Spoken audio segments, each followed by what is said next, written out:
Hey everybody, and welcome back to my YouTube channel. My name is Jess, and today's video is going to be my July reading wrap up. I'm so excited. I'm so proud of myself for all the reading I did in July. I did build my stack. This could go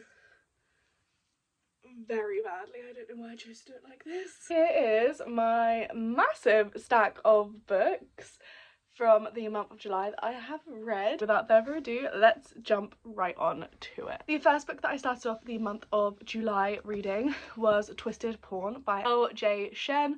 This is a dark mafia romance, and for me this was just a little bit too dark, and I didn't really understand the female main character and the male main character together. I definitely preferred Bad Bishop more than this, and I went back to the series because although I liked Bad Bishop and I gave it 3 stars, I would still continue to read more. And now that I've read this one, I'm really not sure if I would pick up another in this series. I would say I am not a very experienced dark mafia romance reader, so please take my thoughts with kind of like a bit of a pinch of salt. I will say that I like LJ Shen's writing style. I think she writes chemistry really well. However, for me, just bearing in mind what the female main character had been through, the way that the male main character then treated her was just not, it was just really bizarre to me. I ended up giving it a 1.75 stars.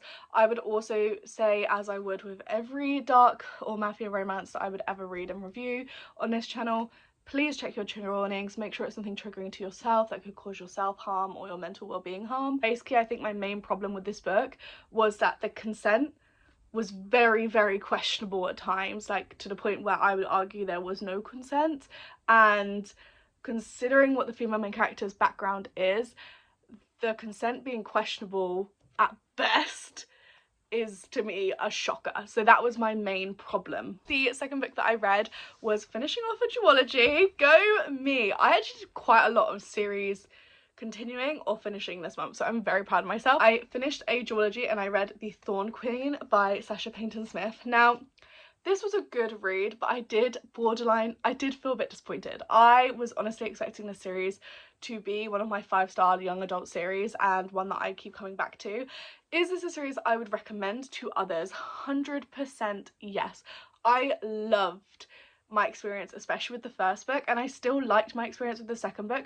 There was just a couple of issues with like the plot for me. It just felt like it was too quick to change. Things felt a bit too convenient. There was just a bit missing for me, and I also felt like there was no chemistry. I didn't really feel any chemistry between the female main character and the male characters, because the way that the first book ended had me like squealing and kicking my feet, and I felt chemistry for more than one potential lover or love interest.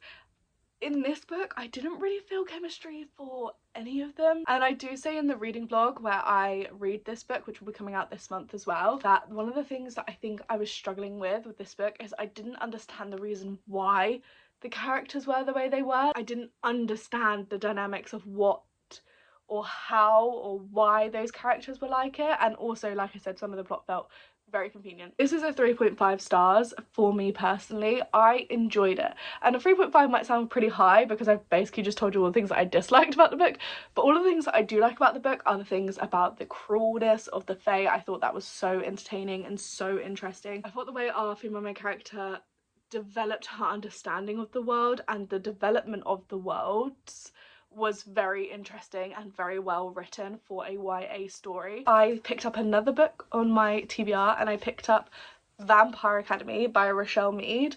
Now, this was such a throwback read, and it was such a random pick.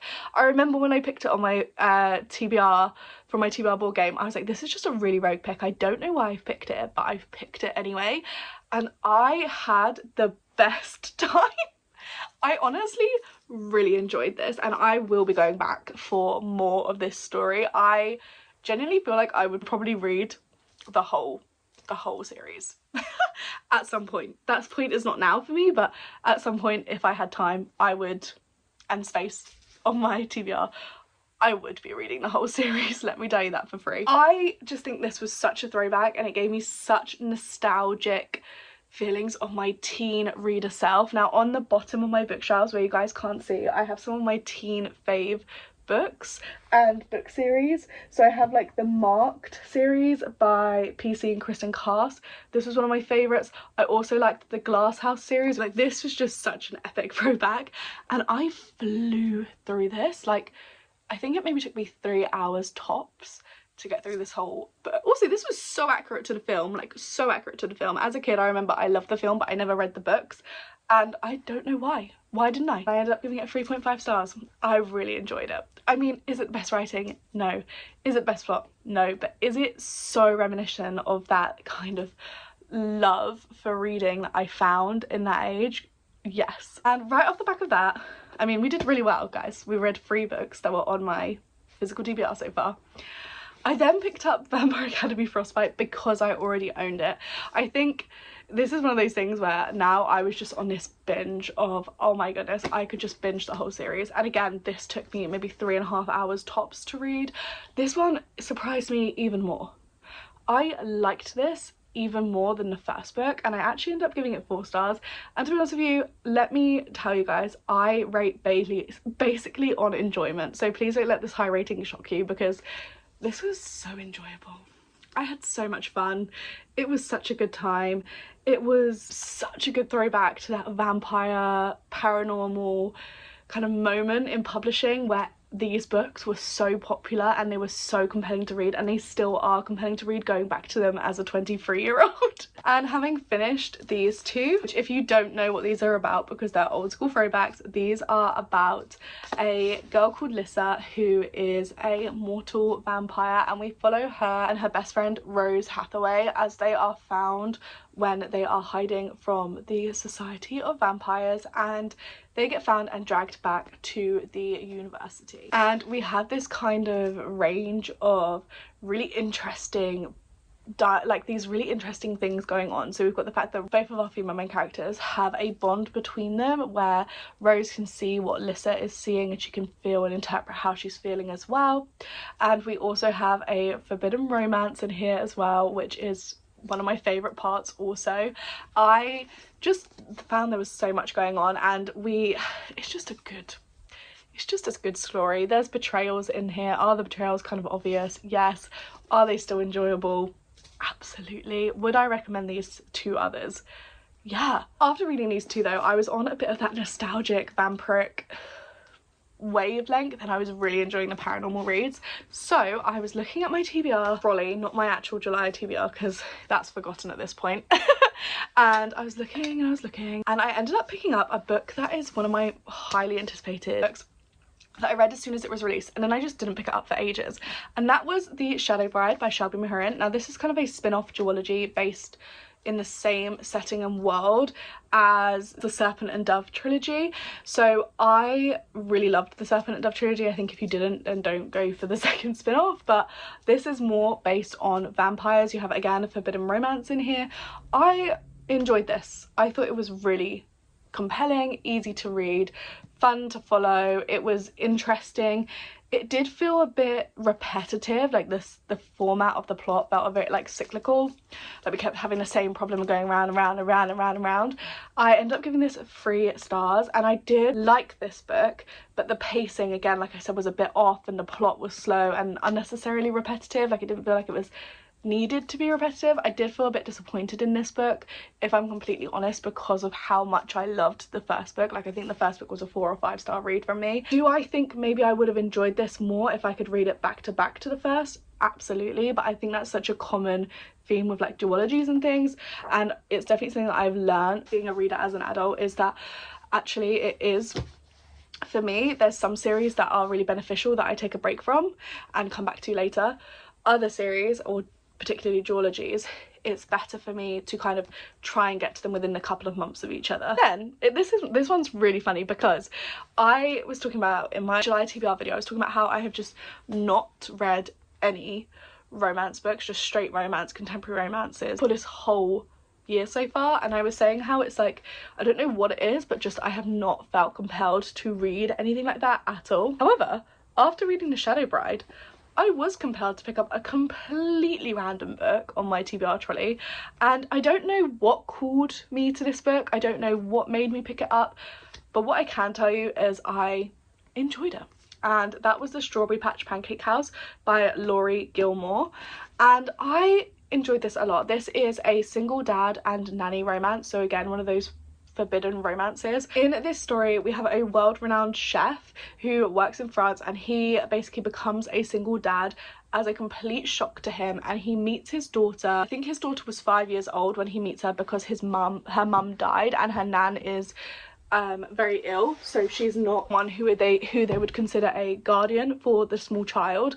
He has never really thought about being a dad. He has always dreamt of being a chef, a kind of expert chef at that, and he is forced to come to the world of Dream Harbour and rent a house for his daughter, who he never knew about and had no idea who she was. And this daughter was from a fling of his when they met in France. Now I find this really interesting because I did like the honesty of the fact that he did feel blindsided, and he did feel like, am I meant to love this child as soon as I see it? Why do I not feel compelled upon first meeting this child?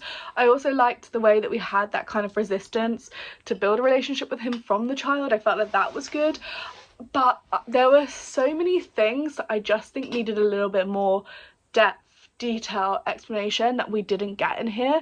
It was cute, it was cozy, it was very much a like physical attraction to love kind of story, so if you don't like it when characters lust after each other but don't actually know much about each other, I don't think you would enjoy this much. And I will say the third act conflict for me really diminished my overall rating of the story. I think I was at like a 3.5, 4-star read for this. Then the third act conflict hit, which, why do we have to have them? Maybe that's just me. Maybe everybody likes the drama of a third act conflict and it's just me. The third act conflict was extremely selfish. I honestly couldn't believe the way that our female main character dealt with the information that she had and the things that had happened, considering what our male main character had been through at the beginning of this story. I ended up giving this a 2.75 stars. The next book that I read was one on my Kindle. There was a romance stuff your Kindle day. I think it was on the 28th of July. This book is called Crave to Conquer. I probably won't put a picture up because the picture that I had at the front cover was completely different to the one that was on my Fable account, so I'm hoping that's not the actual cover. This was good. It was okay. I gave it 2.25 stars. I don't actually remember much about this, but I do remember finding it cute, and I do remember reading it in like one setting. It was good. And I have so many books from the Stuff Your Kindle event that I'm so excited about on my Kindle now that I am very excited to get to, and I do think I do have high expectations of, so I'm very excited to continue to try lots of those indie author stories. The next one you might be a little bit shocked by or suspicious, but before I talk about what the next one is, I have to preface this by saying I always save the filming of these wrap-up videos until the end of the month, like the very end. So I'm filming this on the 1st of August, and I always wait until like the 31st, like the latest that I can, before I film these wrap-up videos, just so that I can make sure I read as much as I can. Again, I film my TBR videos before my wrap-up videos. I filmed the TBR video 2 days ago, so I'd have plenty of time to edit it. And one of the books I put on there was a recently purchased book, and it was A Match Made in Hell by Charlotte Igham. I've already finished it. I read this in one sitting. I really enjoyed this. Like, this was a good time, and this was just exactly what I needed. It was exactly what I wanted. It's more on the romancy side than a like fantasy romance. I enjoyed this a lot. I read it all in one sitting on the 30th of August, so in my defense, although I started it before, my thought process was I wouldn't finish it until August. I guess it's helpful in some ways because I've now read this before the month, so I've now only got 8 books to read in August. The chemistry between these two characters was just great. It was really well written. You could feel that chemistry. I enjoyed the plot as well. I will say the ending felt a little rushed and convenient, and I think that could have been helped just by extending the book a little bit. The male main character knew all the answers to our female main character's questions. However, can I say, this doesn't have like necessarily a third act conflict, but the betrayal in this book shook me. I did not see that coming, and I loved it more because I didn't see it coming. I gave this a 3.75 stars. I really enjoyed this. And last but not least, the very, very last minute finisher. I was like, am I gonna finish this? Am I not? I finished this last night at like 10:30 in the evening. I am so happy that I managed to finish this. That was All This Twisted Glory, and this of course was on my TBR for the month as well, so I've done a very good job at reading majority of what was on my TBR for this month. I I don't think Tahara Murphy could write anything that I don't like. I love her writing style. I think it's really great. I think the way she writes her characters is amazing. I think the chemistry is always there for the intended female main characters and the male main characters. I feel like the chemistry is always there. I loved that we got more perspectives in this book. I really enjoyed that, and actually it was one thing that I said about this series before, was I said I wonder if we're going to get more POVs in this story, and we definitely do, and I enjoyed it so much more because of it. I think this world has expanded so much over the course of the series, and I'm very much loving this. I'm so glad that I put this on my TBR because my mum is currently reading Shatter Me, and she is just on the last book now, the Imagine Me book, which I have never read, by the way. I've reread Shatter Me 3 times and I have never read the last book, so I need to get around to that. But she was reading that and I was just like, I've got to read Tahara Murphy. I've got to read a Tahara Murphy book because I'm jealous. So I ended up picking this up and I'm so glad that I did. I loved it. Now I'm not sure when she intends to bring out the next books in this series, so I definitely need to do some research about when the next books are coming out, because I know that Every Spiral After, I think that's what it's called, is already out in hardback only, but I'm wondering when the next book will be out, because I know that Every Spiral After is not the end of the series, I don't think, because my friend's read it and she feels like there's another book coming, because I know that Tahara Murphy is currently focusing on the trilogy that is set in the same world as the Shatter Me world, following James. So I'm wondering when this series will be continued, because where this stops is almost a nice point to kind of break the series and then come back when the next book's out. I know you guys will probably also want an update. I am also finishing the month of July, 115 pages through The Ballad of Fallen Dragons by Sarah A. Parker too. So I did start this as well, but I kind of just put it on hold. I'm scared to read it, and I think this is going to be one that I read slowly as the month of August goes on. Hopefully I will finish in the month of August. So those are all of the 9 books that I read and finished in the month of July. We are so back in our reading era as well, guys, because I have not read 9 books in the last 2 months. In the last 3 months, this is the most that I have read in a month, and I feel so rejuvenated and so excited to read for the month of August. So yeah, these are all the books that I read this month. I really hope you guys enjoyed, and if you did, please leave a like and subscribe to the channel if you're new to it. Let's see more videos from me, and I'll catch you guys all in my next one. Bye!